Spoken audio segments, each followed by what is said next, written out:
Chapter 14. Nantucket. Nothing more happened on the passage worthy the mentioning, so, after a fine run, we safely arrived in Nantucket. Nantucket! Take out your map and look at it. See what a real corner of the world it occupies, how it stands there, away offshore, more lonely than the Eddystone Lighthouse. Look at it, a mere hillock, an elbow of sand, all beach, without a background. There is more sand there than you would use in 20 years as a substitute for blotting paper. Some gamesome whites will tell you that they have to plant weeds there, they don't grow naturally, that they import Canada thistles, that they have to send beyond seas for a spile to stop a leak in an oil cask, that pieces of wood in Nantucket are carried about like bits of the true cross in Rome, that people there plant toadstools before their houses to get under the shade in summertime, that one blade of grass makes an oasis, 3 blades in a day's walk a prairie, that they wear quicksand shoes, something like Laplander snowshoes, that they are so shut up, belted about, every way enclosed, surrounded, and made an utter island of by the ocean, that to their very chairs and tables small clams will sometimes be found adhering, as to the backs of sea turtles. But these extravaganzas only show that Nantucket is no Illinois. Look now at the wondrous traditional story of how this island was settled by the red men. Thus goes the legend. In olden times an eagle swooped down upon the New England coast and carried off an infant Indian in his talons.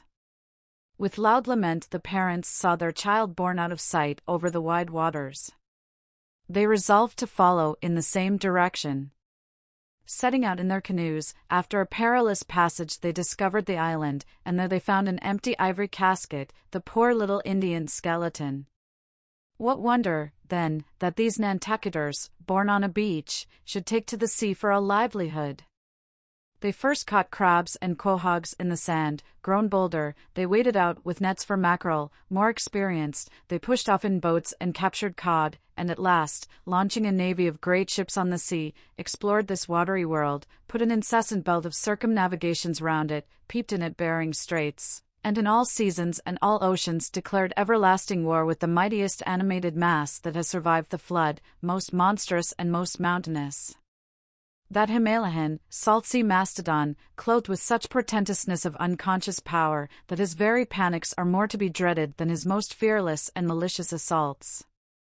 And thus have these naked Nantucketers, these sea hermits, issuing from their ant-hill in the sea, overrun and conquered the watery world like so many Alexanders, parcelling out among them the Atlantic, Pacific, and Indian Oceans, as the 3 pirate powers did Poland. Let America add Mexico to Texas, and pile Cuba upon Canada, let the English overswarm all India, and hang out their blazing banner from the sun, 2/3 of this terraqueous globe are the Nantucketers. For the sea is his, he owns it, as emperors own empires, other seamen having but a right of way through it.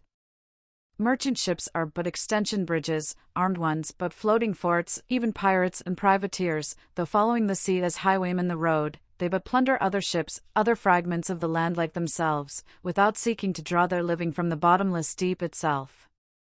The Nantucketer, he alone resides and riots on the sea, he alone, in Bible language, goes down to it in ships, to and fro plowing it as his own special plantation. There is his home, there lies his business, which a Noah's flood would not interrupt, though it overwhelmed all the millions in China. He lives on the sea, as prairie cocks in the prairie, he hides among the waves, he climbs them as chamois hunters climb the Alps. For years he knows not the land, so that when he comes to it at last, it smells like another world, more strangely than the moon would to an earthsman. With the landless gull, that at sunset folds her wings and is rocked to sleep between billows, so at nightfall, the Nantucketer, out of sight of land, furls his sails, and lays him to his rest, while under his very pillow rush herds of walruses and whales.